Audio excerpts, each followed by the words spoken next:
Bonjour tout le monde et bienvenue à un nouveau hors-série. Et aujourd'hui, c'est ma pause et je me rends pas très loin de la rue Masson, au 5175 4e avenue à Montréal. Je m'en vais rencontrer M. Michel Leduc pour parler d'une curieuse mine d'or cachée dans un endroit assez insolite, un logement d'un quartier résidentiel. Je parle ici de la collection Normand-Leduc. On parle ici d'une collection de plus de 25 000 livres qui sont disponibles à l'achat. On y retrouve d'ailleurs plusieurs ouvrages assez anciens. Par exemple, j'ai mis la main sur certaines éditions qui dataient de 1865. Il y a une très grande variété de livres, dans tous les domaines, de la poésie québécoise à la philosophie, en passant par l'histoire et la géographie. On retrouve aussi beaucoup de livres sur la religion et l'ésotérisme. Sans oublier une grande quantité de romans de fiction. Bref, de quoi faire baver les amoureux de la littérature, désireux d'enrichir leur bibliothèque de quelques bons livres. Et là, en parcourant les lieux, je me suis posé une question. Comment fait-on pour amasser une aussi grosse collection? Et c'est justement M. Michel Leduc, le frère de Feu Normand Leduc, un homme bien sympathique, qui m'a répondu. Je m'appelle Michel Leduc. J'ai enseigné, j'ai fait des études en littérature et en histoire à l'Université de Montréal. Mon frère a été bibliotechnicien, il a travaillé au service du catalogue à l'Université de Montréal. On a été dans les livres une très grande partie de notre vie. Mon frère est décédé il y a quelques années. Il avait amassé sur une période de 60 ans une collection de livres d'environ 40 000 livres. Pour donner une idée de cette collection de livres-là, quand la Bibliothèque nationale du Québec a déménagé sur Maisonneuve, ils ont pris tous les livres qu'il y avait à la Bibliothèque Saint-Sulpice, qui avait ramassé des livres pendant pas loin d'un siècle. Ils ont tous rapaillé ces livres-là et ils les ont envoyés sur le Maisonneuve. Ils en ont déménagé 63 000. Mon frère en avait près de 40 000. Pas une grosse différence. C'est impressionnant. Mais là, il faut m'expliquer comment on fait pour accumuler autant de livres. 40 000, c'est pas rien. Ben, c'est assez une histoire particulière. Quand on était jeune, on vient du quartier Hochelaga-Maisonneuve, d'une famille très pauvre. Ma mère, elle achetait notre linge aux glaneuses. Les glaneuses, c'était un organisme semblable au chaînon qui ramassait un peu de tout. Et avec cet argent-là, ben, il aidait les femmes qui en avaient besoin, là, qui avaient des difficultés. Alors, ma mère, elle nous amenait aux glaneuses pour acheter notre linge. À un moment donné, la directrice, elle était voir ma mère. On avait à peu près, nous, à cette époque-là, moi, j'avais peut-être 8 ans, puis mon frère 9 ans. La directrice a dit, on a besoin de quelqu'un pour s'occuper des livres. Est-ce que vous accepteriez que vos enfants viennent ici et qu'ils s'occupent des livres? Mais ma mère a dit oui. Alors, notre travail consistait à aller placer les livres sur des tablettes dans le magasin et à faire les prix. Les prix, c'était pas compliqué. On n'avait pas besoin d'être très instruit. Les petits, c'était 5 cents. Les gros, 10 cents. Puis la directrice a dit, les livres que vous voulez avoir, là, autant que vous êtes raisonnable, vous pouvez les prendre. C'est comme ça que mon frère a commencé à acheter des livres, mais pas acheter des livres, à prendre des livres, puis à les collectionner, puis à augmenter sa collection. Un an plus tard, on a perdu notre mère qui est décédée. Mon père a fait une dépression nerveuse. Il nous a placés dans un orphelinat. On a vécu 5 ans dans un orphelinat, à l'époque, dans le début des années 50. Puis, mon frère n'était pas sportif, il était très timide, très réservé, gêné, introverti. Alors, il s'est réfugié dans les livres. Là-bas, il lisait parce qu'il y avait une petite bibliothèque.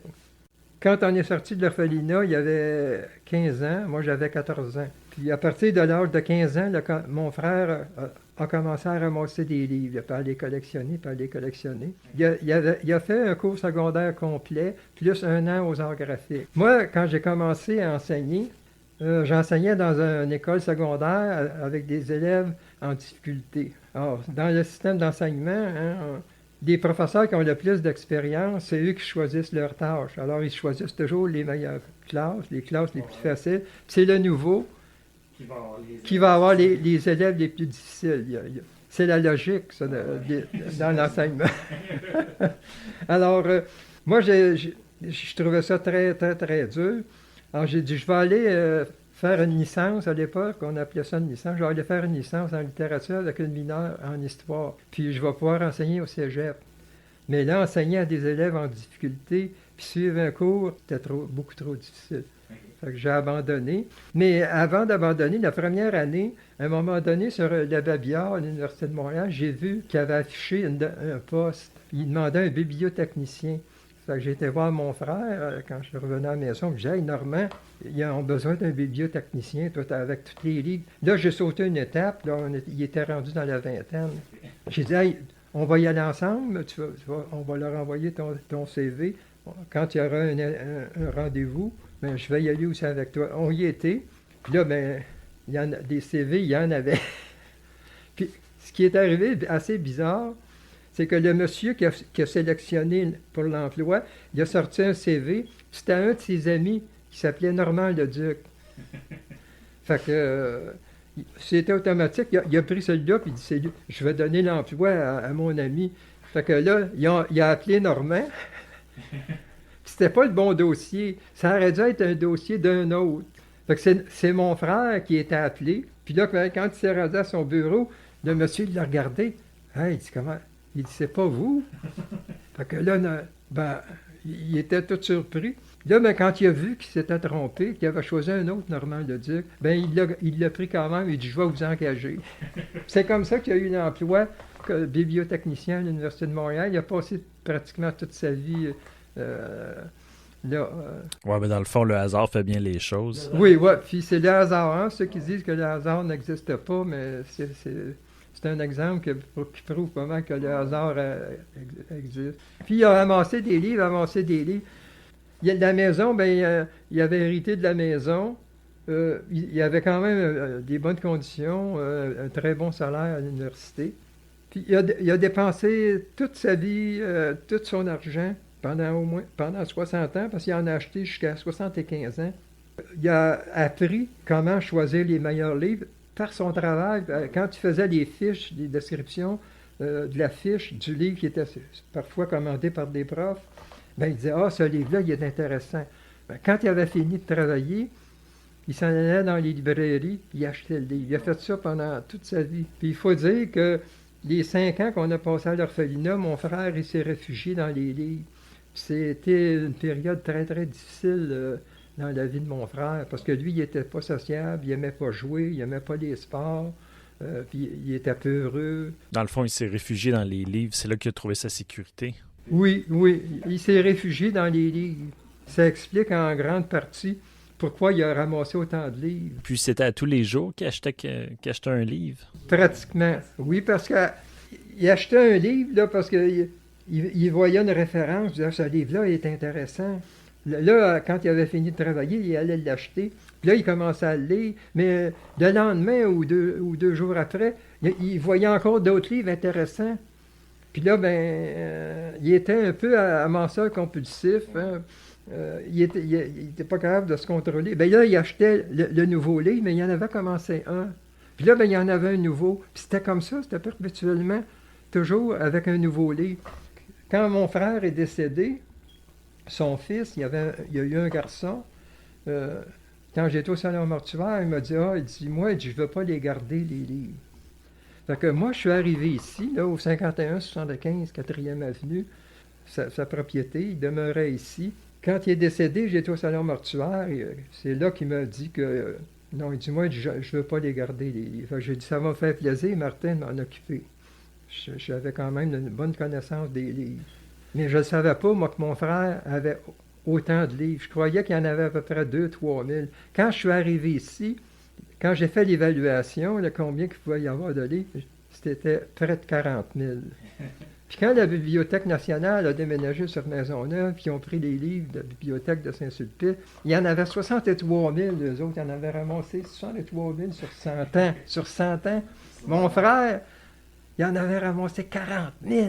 C'est pratiquement comme une bibliothèque de quartier. Là. C'était, oui, ça aurait pu être une très belle bibliothèque de quartier, d'autant plus que il achetait de tous les genres de livres. Quand il voyait qu'un livre était intéressant, il l'achetait, c'était une pulsion, il n'était pas capable de se retenir. Ici, il y a comme une sorte de déformation professionnelle. Puis c'est intéressant parce que normalement, dans une collection chez quelqu'un, on va retrouver quand même certains intérêts qui vont être un peu plus centralisés.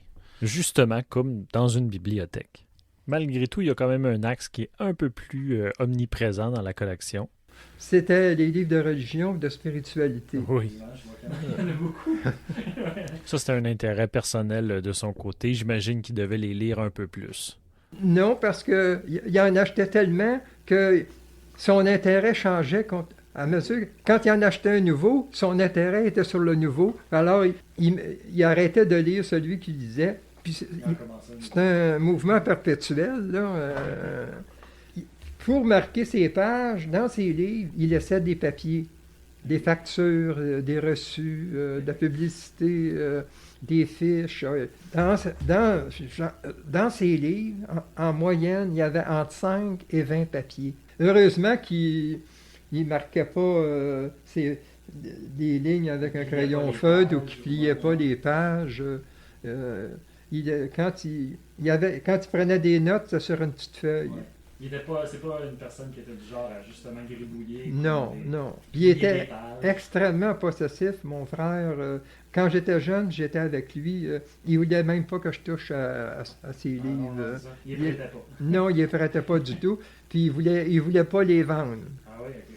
À un moment donné, Martin lui avait dit, ça n'a aucun sens, là, papa, il faudrait que tu fasses un ménage, puis que ceux qui ne t'intéressent plus ou qui ne sont pas en bon état, que tu devrais les vendre. Il n'a jamais voulu. Puis à chaque fois qu'on est déménagé, quand on était plus jeune, il a toujours gardé ses livres. Il ne voulait pas faire de ménage, faire un tri, non. Ici, justement, c'est resté dans le même logement. Ça n'a pas eu à être déménagé. Ça aurait été épouvantable de bouger tous ces livres-là. Oui, mais avant qu'il y en ait une quantité aussi considérable, comme il a commencé à en acheter à 15 ans, mais à 15 ans, il n'y avait pas beaucoup d'argent, fait qu'il n'en a pas beaucoup acheté. Puis il en a perdu quelques-uns de ces livres-là, mais ce n'étaient pas des livres tellement intéressants. Puis on a déménagé parce qu'on était quand même pauvres là, dans notre famille. On a déménagé plusieurs fois, mais à chaque fois qu'on déménageait, il y avait toujours plus de livres. Je me souviens, on demeurait sur la rue Rouen, près de Cuvilliers. Il y avait peut-être 500 livres. On était jeunes, j'avais peut-être 18 ans, lui il avait peut-être 19 ou 20 ans. Puis on est déménagé sur le boulevard Pineuf, près d'Hochelaga, dans un 3e étage. Puis là, quand on a déménagé, il y en avait peut-être près de 2000. Là, j'ai dit à Normand, je vais encore t'aider à déménager tes livres, mais tu vas faire un ménage, tu vas faire un tri, puis ceux qui ne t'intéressent pas, ben, tu vas t'en départir ou tu vas les donner. J'ai dit, je vais t'aider à une seule condition, que tu le fasses. Il n'a jamais voulu le faire. Ben, je ne l'ai pas aidé à déménager. Monter ça dans un 3e étage, là, c'est quelque chose. Puis ça l'a toujours augmenté parce qu'il achetait continuellement des livres. Là, dans la collection, je remarque qu'il y a aussi des livres assez anciens. J'ai vu des éditions qui dataient de 1860. J'imagine donc qu'il achetait autant du neuf que du usagé à l'époque. Oui, mon frère, il achetait, je pourrais dire, au moins le quart de ses livres, le tiers de ses livres, c'était il les a achetés neufs, au prix neuf. Mais il en a acheté beaucoup aussi dans les librairies de livres usagés. Il était connu à peu près de tous les libraires à Montréal. Quand le libraire voyait arriver Normand, là, il se frottait les mains et disait « Bon, je vais faire une bonne journée aujourd'hui. » Quand vous avez accepté de vous charger de la vente justement des livres, ça ne devait pas se trouver dans l'état irréprochable dans lequel ça se trouve maintenant. Là. Maintenant, tout est bien classé, sujet par sujet. On se croirait dans une bibliothèque. Mais quand je suis venu ici, là, il a été exposé le samedi et le dimanche. Quand Martin m'a demandé si je voulais m'occuper des livres, j'ai dit oui, ça va me faire plaisir. Je suis venu le lundi. Quand j'ai vu ça, là, j'étais découragé. J'ai dit, hey, j'aurais jamais dû dire que je vais m'en occuper. Il y en a beaucoup trop. Ça m'a pris 3 ans pour faire le classement. Premièrement, il y en avait tellement que je me suis dit, je ne serais jamais capable de les classer. Ici, il y avait 100. Ils n'étaient pas bien placés, ces bibliothèques. Surtout ça, ils étaient toutes placées n'importe comment, ces bibliothèques. Mais il y avait à peu près 100 bibliothèques. OK. Si on met à peu près 200 livres par bibliothèque, ça veut dire que ça fait 20 000 livres. Il y en avait peut-être entre 35 et 40 000. Il y aurait eu besoin de 100 bibliothèques supplémentaires pour mettre ces livres. Mais c'est tous ces livres-là qui n'étaient pas dans les bibliothèques, ils étaient tous à terre, empilés. Puis souvent, quand il revenait d'acheter des livres dans une librairie, il prenait son sac, puis il descendait rapidement au sous-sol, pour pas que sa femme voie qu'il avait encore acheté des livres. Puis là, il empilait les sacs, un par-dessus l'autre, à terre, dans les rangées. Ça en était comme un peu maladif. C'était comme une addiction ou une dépendance à l'achat des livres dans le Oui, fond. c'était un peu semblable. C'était un peu semblable aussi aux gens qui avaient des tocs, là, qui ramassaient tout, puis sauf que mon frère, il ramassait quelque chose, souvent que c'était des livres qui étaient intéressants, qui avaient de la valeur, puis qui ont été bien conservés. Parce que, Il était quand même sélectif. oui, il était très, très sélectif. Sauf vers la fin, là, il commençait souvent à acheter des livres. Je ne sais pas s'il recevait en cadeau ou s'il y a des gens qui donnaient des livres. Il achetait des choses plus ou moins intéressantes. C'est sûr qu'il ne les achetait pas pour les lire parce qu'il ne lisait pas ce genre de livre-là. Mais il les trouvait intéressants, il les prenait quand même. Il y avait peut-être une déformation de bibliothécaire en disant je vais acheter des livres dans tous les domaines. C'est ça qui est d'ailleurs frappant parce que justement, on retrouve de tout dans cette collection-là. Là. Ouais. Est-ce que pour mettre de l'ordre dans tout ça, il a fallu que vous achetiez des nouvelles bibliothèques? Parce que j'imagine qu'il n'y en avait pas assez pour tout classer ça. Il y en avait quelques-unes qui ont été faites par un menuisier. Là. Puis les autres, ils les achetaient un petit peu d'occasion. Là. Ils devaient les acheter dans des magasins qui vendaient des meubles. Puis à chaque fois qu'ils trouvaient une bibliothèque, ils l'achetaient. Je pense qu'il a dû faire ça pendant un certain temps. Quand j'ai vu qu'il y en avait une aussi grosse quantité, je me suis dit, je ne serais jamais capable de classer les livres. Puis les 20 000 livres à peu près qui sont à terre, il n'y a pas de bibliothèque pour les mettre, qu'est-ce que je vais faire? Fait que là, j'y ai pensé, il y avait une librairie sur Masson, juste avant d'arriver chez Maxime, qui s'appelait Le Puits du Livre. C'est une librairie d'occasion qui fonctionnait seulement avec des dons. C'était une librairie communautaire. J'ai été voir le propriétaire, il s'appelait Sébastien. J'ai dit, Sébastien, j'ai dit, mon frère, il est décédé. Puis il y a tellement de livres, il y en a plusieurs que je ne veux pas garder. Et serais-tu intéressé à les avoir? Il a dit oui. Ben j'ai dit, je vais t'en mettre sur une table, puis je vais t'appeler, puis tu viendras les chercher. Fait que j'en mettais à peu près 300-400 sur une table. Il venait les chercher, là, je l'aidais à mettre ça dans sa camionnette. Puis là, il s'en retournait. Puis à chaque fois que la table était pleine, j'en avais encore 300-400 sur la table, là, je l'appelais. Des fois, il venait 2 fois par semaine, des fois 1 fois par semaine. J'ai fait ça pendant plusieurs mois. J'ai évalué que j'y avais donné près de 10 000 livres. Tous ces livres-là, il fallait que je fasse quelque chose. J'aurais jamais pu classer tous les livres qu'il y avait. Fait que là, 10 000 livres, c'était quand même une bonne quantité. Là, je commençais à voir clair. Puis là, j'ai dit, je vais les classer comment? Parce que là, je ne savais pas les quantités qu'il y avait. Combien qu'il y a de romans? Il y en a-tu 200? Il y en a-tu 2000? Les livres de religion, il y en a combien? Des livres d'histoire, des livres de psycho, de philo? Fait que là, je me suis dit, tiens, je vais pas d'abord... J'ai peut-être pas pris de bonne méthode, mais en tout cas, j'ai pris cette méthode-là. Je me suis dit, tous les livres qui datent de plusieurs années, je vais les mettre au rez-de-chaussée. Puis tous les livres récents, je vais les mettre au sous-sol. Fait que là, tous les livres qui étaient récents au sous-sol, je les ai montés au rez-de-chaussée. Puis tous les livres qui étaient au rez-de-chaussée, qui n'étaient pas récents, je les ai descendus. Ça a dû faire beaucoup d'allers-retours, disons-le. Ah, Mais comme ça, là, ça m'a permis de les manipuler puis de les mettre par ordre. Mais il y avait certains livres qui avaient commencé à mettre par ordre, mais ils avaient tout empilés les uns sur les autres. Comme les livres de psychologie, ils étaient tous empilés les uns sur les autres. Ils n'étaient pas dans des bibliothèques. Il y avait pratiquement la moitié de ces livres, c'était dans des sacs. Okay. Donc, ces livres-là n'étaient pas classés du tout. Fait que c'était toute une job de sortir les livres des sacs. Puis en plus, j'imagine que ça rend l'évaluation un peu plus difficile vu qu'on ne peut pas vraiment savoir qu'est-ce qu'il y a dans chacun des sacs. Oui, oui. Mon frère, il a ramassé 7 gros sacs de vidange, là, des gros sacs de vidange. Ces 7 gros sacs de vidange-là, je les ai tous remplis de sacs, empilés. Pour te donner la quantité de sacs qu'il y avait. Puis ça vous a pris combien de temps faire de l'ordre dans tout ça? Moi, ça m'a pris 3 ans pour classer les livres, puis faire les prix. Oui, oui. Faire les prix, je me suis demandé comment je vais fonctionner pour faire les prix. Je voulais quand même pas aller trop vite, mais en même temps, je voulais pas trop prendre mon temps, parce que je m'apercevais que ça serait là. Fait que j'ai décidé, je vais faire des prix, toujours les mêmes prix. 5 $, 10 $, 15 $, 20 $. Parce que si j'avais pas fait ça, à chaque fois que j'aurais pris un livre, là, j'aurais dit, bon, je le vends-tu 5 $, lui 6, 7, je le vends-tu 4? Ah, celui-là, je le vends-tu 10? Est-ce que je le vends 8? Est-ce que je le vends 12? J'ai dit 5, 10, 15, 20. Puis j'allais vers le plus bas. Fait que j'arrivais à moi, lui, 5 $, l'autre 10 $, l'autre 5 $, l'autre. Ça a été assez rapidement.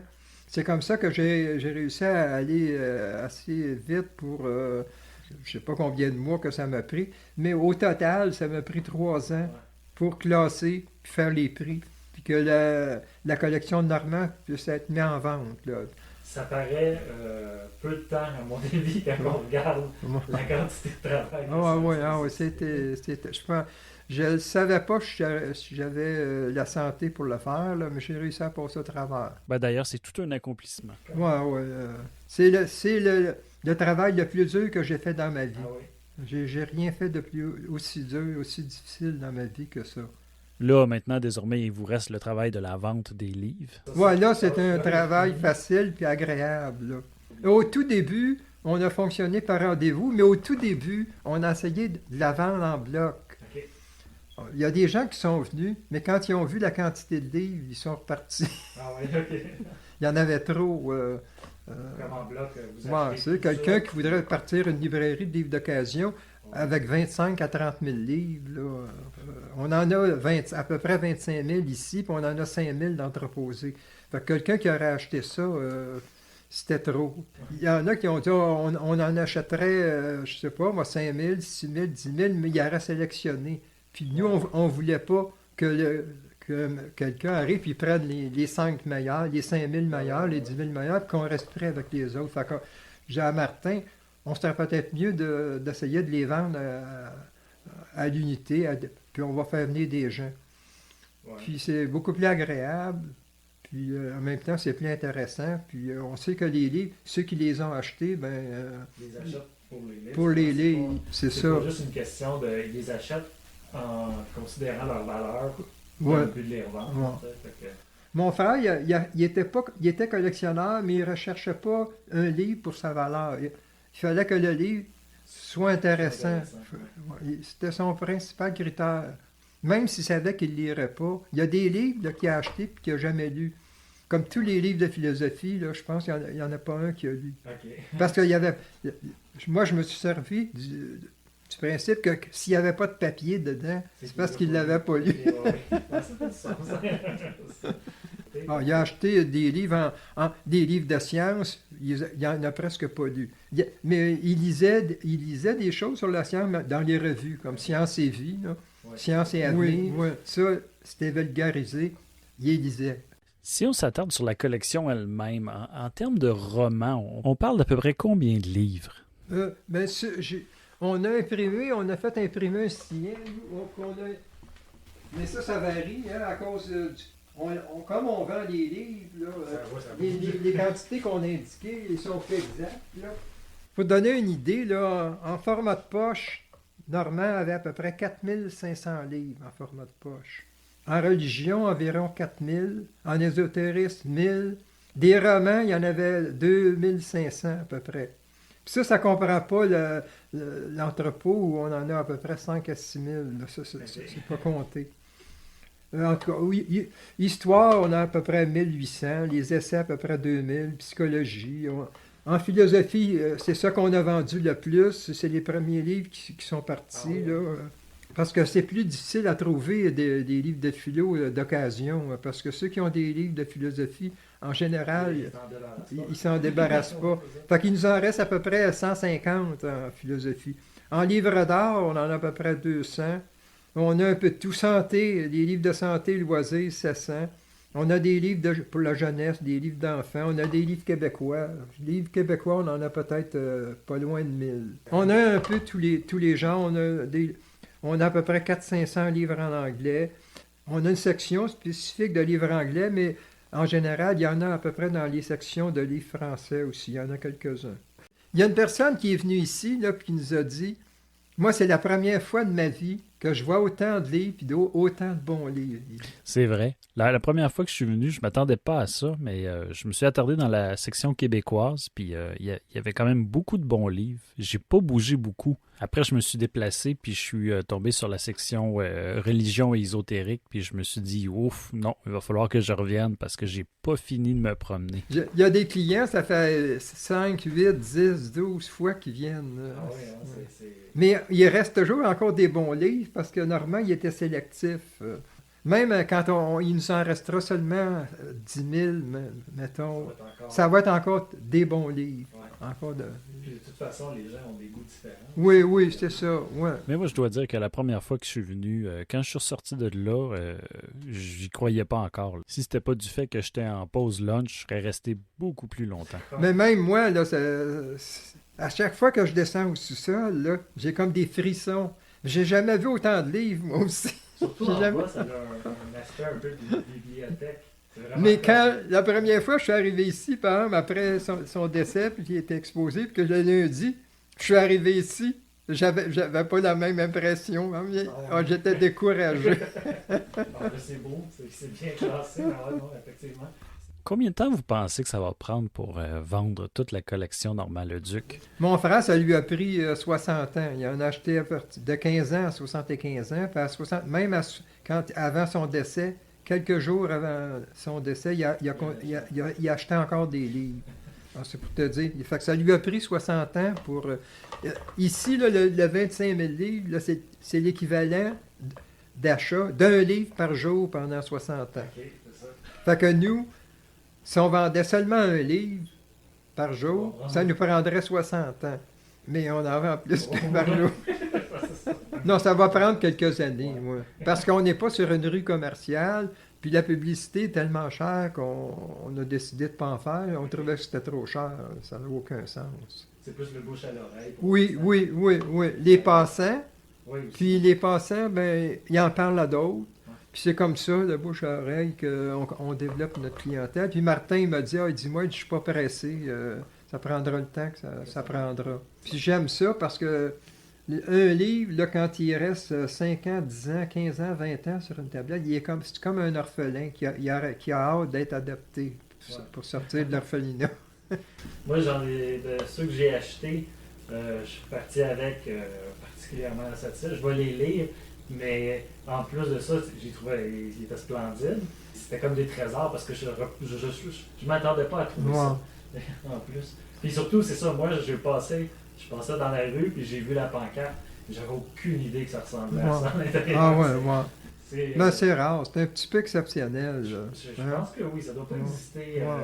C'est assez exceptionnel comme. Non, parce que il faut dire qu'en plus d'être dans le monde du livre, puis d'être collectionneur, il était un peu amasseur compulsif. Parce qu'il y en a qui vont se monter une bibliothèque, mais ils se contrôlent. Là, ils ne mettent pas tout leur argent dans l'achat de livres. Mon frère a mis pratiquement un très fort pourcentage de ses revenus dans l'achat des livres. Il aurait aimé, mon frère, là, avoir acheté tous les livres des librairies à Montréal, puis être capable de rentrer ça dans son logement. On appelle ça, si tu veux, le syndrome de Diogène. Diogène, dans la légende, quand il nous le représente, il est sur le bord de l'océan, il y a un baril, puis il voudrait, avec son gobelet, il prend de l'eau de l'océan, puis il remplit ça dans son baril. Il aurait voulu mettre toute l'eau de l'océan dans son baril. Mais Normand, lui, aurait voulu mettre tous les livres qui existent dans sa maison. C'est le fun parce que les gens qui sortent d'ici, ils sont contents. Là. La plupart sont contents. Là. Ils ont acheté des... Puis les prix sont raisonnables. Le prix que j'ai fixé dans le livre, je l'ai basé sur le prix que des livres qu'on peut trouver au Chaînon, par exemple, ou à Renaissance. Et dans les librairies d'occasion, de livres usagés. Fait que j'ai fait un prix entre le prix du Chaînon et une librairie de livres usagés. J'ai essayé de faire ce prix-là. En moyenne, c'est pas scientifique, là, mais j'ai fait à peu près, si je fais une moyenne de réduction sur les livres, c'est à peu près 62, entre 62 et 65% de réduction. C'est la minorité des livres qui sont à 50%. Pratiquement la majorité là, sont à 60, 65, 70, 75% de réduction. C'est des prix qui sont quand même très raisonnables. Là. La seule chose qui est difficile, c'est de faire une sélection puis respecter son budget. La plupart des gens, je le vois parce que ils font une sélection de livres, là, puis à un moment donné, ils se rendent compte qu'ils en ont trop pris. Fait que là, souvent, je demande aux gens, bon, mais ceux que vous ne voulez pas, laissez-les sur les tablettes, là, laissez-les sur les comptoirs, laissez-les pour que je puisse les replacer moi-même. Fait que quand, à 5 heures, je ferme la maison, qu'il n'y a plus de clients, là, je vais voir, puis là, je vois beaucoup de livres qui ont été laissés de côté. Ça veut dire que c'est des livres qu'à un moment donné, les gens se sont dit, ah, ben là, il faut que je fasse une sélection, j'en ai trop pris. Ça m'est arrivé. Mais en général, les gens, ils sont sortis puis ils étaient contents. Puis la preuve qu'ils étaient contents, ben ils nous envoient d'autres clients. C'est plaisant de voir que quand les gens trouvent un livre, comme hier, non pas hier, c'est dimanche, il y a une fille avec sa copine, ils sont venus. Puis là, elle a vu la collègue. Ah, vous avez des livres de bibliographie des femmes, vous vendez ça à 5 $. Il m'en manque 2 dans ma collection. Puis ça, il y en a à peu près 30 dans une collection complète. Elle a trouvé les 2 livres qui manquaient. Elle aurait dû voir le sourire. J'ai trouvé les 2 livres qui me manquent. Ça, c'est le fun parce que parfois, c'est pas tout à fait évident de trouver là, un numéro dans une collection, là, comme par exemple les Agatha Christie, là, les hardcovers bleus. Là. Ils existent encore, mais de toutes les retrouver, c'est pas si évident. Oui, ouais. J'avais la collection complète des Maigret, 41 volumes. Mais je les ai mis quand même en vente séparée parce que c'est tellement populaire, les Agatha Christie, que les gens en ont déjà quelques-uns. Ça m'aurait pris beaucoup de temps avant de vendre les 41 volumes. Alors que là, les gens achètent puis ils complètent leur collection. Sur ça, je les ai mis séparément. Ouais. Puis ils sont en bon état. Là, ils sont pratiquement à l'état de neuf aussi. Le fait qu'il n'ait pas lu une très grande majorité de ses livres, mon frère, puis qu'ils les ait jamais passés à quelqu'un d'autre, ben ils sont restés à l'état de neuf. Ouais. Puis surprenant, j'ai été surpris, moi, que ces livres empilés les uns sur les autres, j'ai eu aucune perte. Parce que quand tu vois des livres de 20, 25, 30, 35 $, là, tu dis ça aurait été de valeur. Non, ils n'ont pas pris l'humidité. Non. On n'a pratiquement pas eu de perte. On en a perdu peut-être 150. Là, OK. Qui était trop détérioré. Oui, qui était trop détérioré. Moi. Vous, justement, qui êtes également un passionné de littérature puis de lecture, hein, est-ce que dans la collection, il y a des livres qui vous intéressent particulièrement? Est-ce que le soir, quand vous repartez, vous prenez des livres pour lire à la maison? Je suis un peu comme Normand, sauf que je les achète pas comme Normand. Je m'intéresse un peu à tout. Moi, je vais lire à peu près tous les genres de livres, sauf peut-être des livres que pour moi, ils sont pas... Il y a des livres de science que je ne lirai pas parce que je les comprendrai pas. Mais en général, je lis à peu près tous les genres de livres. Même des romans d'amour. Je lis des romans d'amour. J'ai commencé à lire, moi, quand j'étais à l'école normale Jacques-Cartier en 2e année, parce que moi, j'ai détesté les livres, comme Martin un peu a détesté les livres. Puis je vais t'expliquer un petit peu comment c'est arrivé. Normand, il s'est marié assez âgé, il était vieux garçon, il s'est marié, il a eu un enfant, puis il avait pris ses habitudes de vie. Puis même une fois marié, je me suis rendu compte qu'il avait vécu un peu de la même manière que lorsqu'il était vieux garçon, qui était célibataire. Il y a des fois, Martin, il aurait aimé ça jouer avec son père, mais Normand, il aimait tellement lire que quand il arrivait à la maison, il en profitait pour lire. Souvent, il descendait au sous-sol, puis il disait... Fait que Martin, c'est peut-être inconscient, il en est peut-être arrivé à détester les livres. Sa frustration, il l'a mis, il a focusé sur les livres. Parce que moi-même, quand j'ai vécu avec Normand, il m'a fait détester les livres. Parce qu'on avait seulement 1 an de différence. Mon frère, il était le plus vieux. Puis 1 an de différence, c'est pas beaucoup. Puis moi, j'aimais tellement jouer quand j'étais enfant. Puis lui, il voulait pas jouer. Dès qu'il a commencé à apprendre l'alphabet puis qu'il a appris à lire, il s'enfermait dans sa chambre. Puis il était jeune, là, 8 ans, peut-être 9 ans. Il s'enfermait dans sa chambre puis il lisait, puis il voulait jamais jouer. Fait que moi aussi, j'ai détesté les livres. Ouais, C'est seulement à l'école normale Jacques-Cartier, quand j'ai eu 18 ans, j'ai eu un professeur de littérature là, qui était tellement passionné puis passionnant que là, j'ai commencé à aimer les livres. ah ouais, ok. Ça a quand même pris du temps Ça a pris du temps à débloquer. Hey, moi, je me souviens, là, je lisais à peu près un livre par jour quand j'ai découvert la lecture. Parce qu'avant, mon frère, il m'a fait assez détester les livres, là, que je voulais rien savoir des livres. Au fond, l'humain, il n'est pas fait pour aller aux excès. On peut chercher l'excellence, mais pas aller jusqu'au bout. Aller jusqu'au bout, là, on n'est pas fait pour ça. Ceux qui font les excès, ils en payent le prix. Si c'est pas eux qui en payent le prix, c'est d'autres ouais, alentour. Puis ça, c'était un des effets nocifs que les livres ont eu sur Normand, sur Martin, puis sur moi quand j'étais jeune. Là, c'est quand je voulais jouer. De toute façon, j'essayais, des fois je l'achalais, puis là, ben, il se plaignait à ma mère, je me faisais chicaner. Puis il était tellement tranquille, Normand, que ma mère, elle préférait. Elle a eu 2 enfants, puis moi, j'étais un bon garçon, mais j'aimais jouer. Puis ma mère était très malade. Ma mère, elle mesurait peut-être 5 pieds. Elle faisait 90 livres, peut-être. Puis elle faisait 250 de pression. On est supposé de faire... Elle arrête, normalement, au poids qu'elle avait, à grandeur, sa pression, ça aurait dû être à peu près 120. ouais. Nous autres, c'est à peu près 140. C'est normal. Mais quand tu es rendu à faire elle avait mal à la tête 24 heures par jour, ma mère. Ça vient jouer sur la patience. Hein. Ouais. Ah, ouais. Ouais. Puis Normand, ben, il était tranquille. Elle l'aimait bien gros. Moi, c'est ça, tout turbulent. Ouais. Mais c'est bon, ça. C'est fait. L'enfance, c'est fait pour ça. Là. C'est pas normal, un enfant qui s'enferme dans sa chambre pour lire toute la journée. Moi, je pense que ça s'est développé plus tard aussi. J'ai pas l'impression. Tu sais, j'ai commencé à aimer lire, je pense que je devais être au niveau du secondaire. Quand j'ai découvert les livres qui m'intéressaient, parce que les livres qui imposaient à l'école, ça rendait la conception de la littérature difficile. Ouais. Moi, quand j'enseignais, j'avais parti un club de livres dans toute l'école. Ah oui?